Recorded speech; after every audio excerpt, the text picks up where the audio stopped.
First up will be Admiral Ace Lyons. He serves as the chairman of the Center for Security Policy's Military Committee and is president and CEO of Lyons Associates, LLC, a global consulting firm for national security issues. As a 36-year Navy veteran, Admiral Lyons served as senior U.S. military representative to the United Nations, Deputy Chief of Naval Operations, Commander of the U.S. Second Fleet, and Commander of the NATO Striking Fleet, before concluding his service as Commander-in-Chief of the U.S. Pacific Fleet. Admiral Lyons.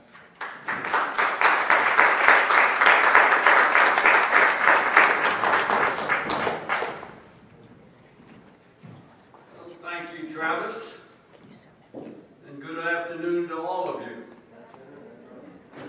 And a happy pre-Father's Day to you fathers that are out there.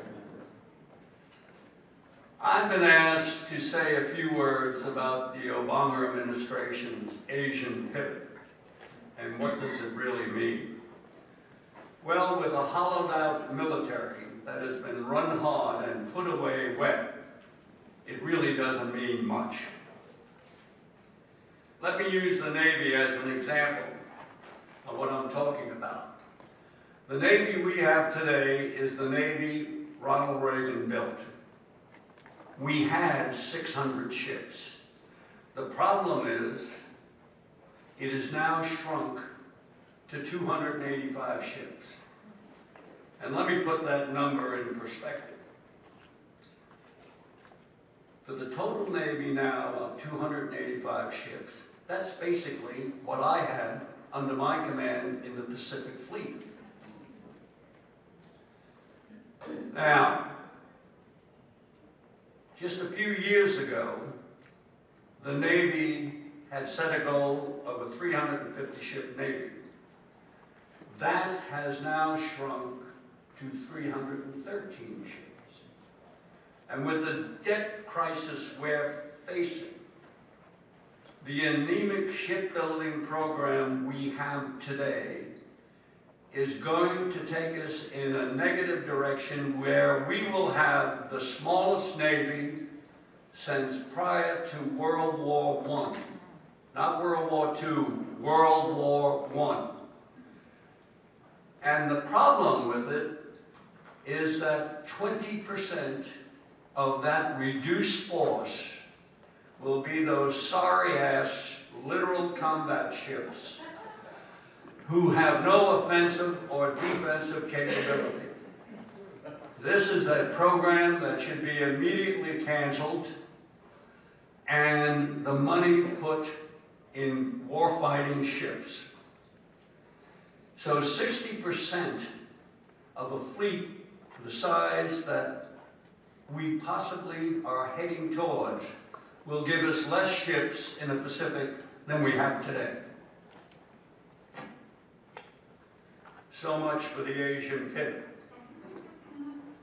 When the Obama administration announced the Asian pivot strategy, the first thing the Navy did was to announce the early retirement of 7 Aegis cruisers with over 15 to 20 year life remaining. 3 of those 7 ships will come out of the Pacific, one of which is homeported in Yokosuka, Japan. Now tell me, does this make any sense? This decision must be reversed. While we are refocusing on Asia and what China is doing, the problems we have in the Middle East are far from being resolved. With withdrawing and shifting our forces, it can only give comfort to our adversaries. The most urgent problem we have is Iran and its drive to achieve a nuclear weapon capability. Iran has been at war with the United States for over 30 years. They have cost thousands of American lives. We have proof positive of their involvement in the Marine barracks bombing October 23, 1983, Beirut, Lebanon. We know they were behind the embassy bar, Khobar Towers. We know how they trained, equipped, and financed the insurgents in Iraq and Afghanistan. We know where they were producing the IEDs. Furthermore, thanks to the 9/11 Commission, who uncovered at the last minute the NSA documentation of Iran's involvement in the 9/11 attacks. And fortunately, a U.S. District Judge Daniels in New York found not only Iran, but their proxy Hezbollah culpable in the 9/11 attacks.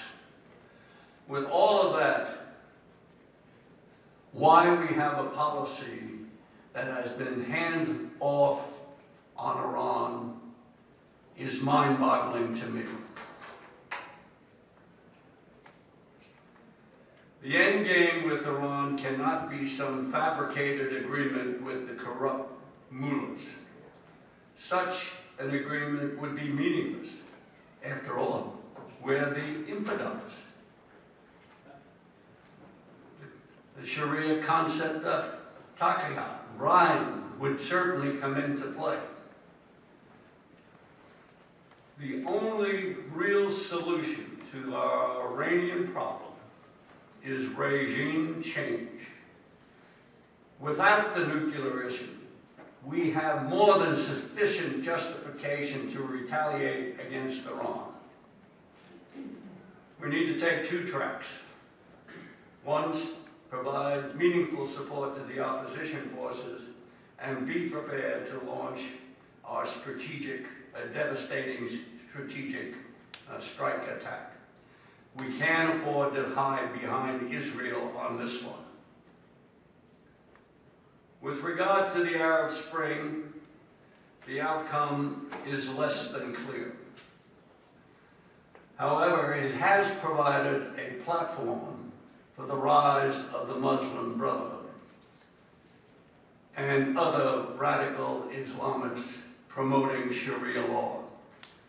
In this country, the Muslim Brotherhood front organizations have been able to penetrate the highest levels of our government. It has gone on for years, but certainly has been accelerated under the Obama administration. And it certainly has had an impact on our policies and strategy, and in our training, where all anti-Islamic literature is being purged out of our training manuals. Tell me if this makes sense.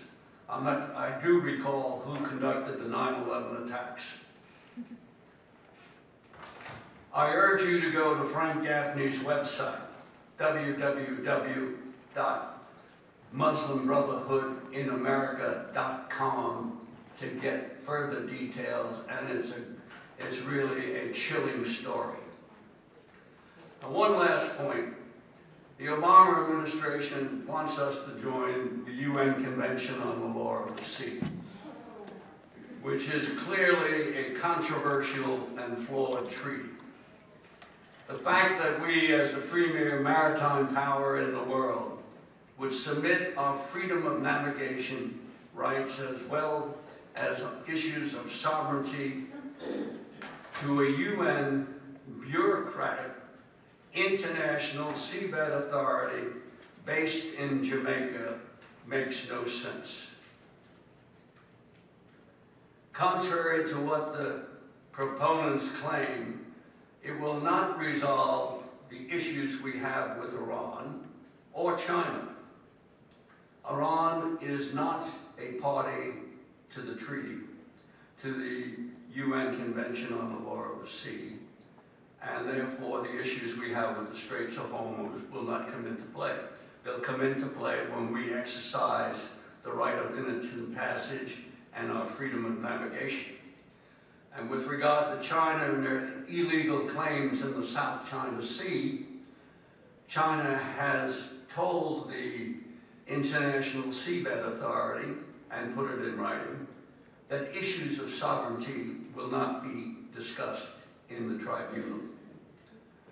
As far as the Arctic is concerned, we are a founding member of the Arctic Council that serves to protect our rights. In short, we don't need a seat at the table to protect our freedoms of navigation we enjoy every day. It's been established over hundreds of years through customary recognized international law, all of which has been taken in total and incorporated into the UN Convention on the Law of the Sea. A seat at the International Seabed Authority gives you one vote out of 41, with no veto authority and no right of appeal. Our best course of action to maintain our freedoms is to maintain the dominant Navy in the world. With that unbiased comment, I'll turn the mic over to the next speaker.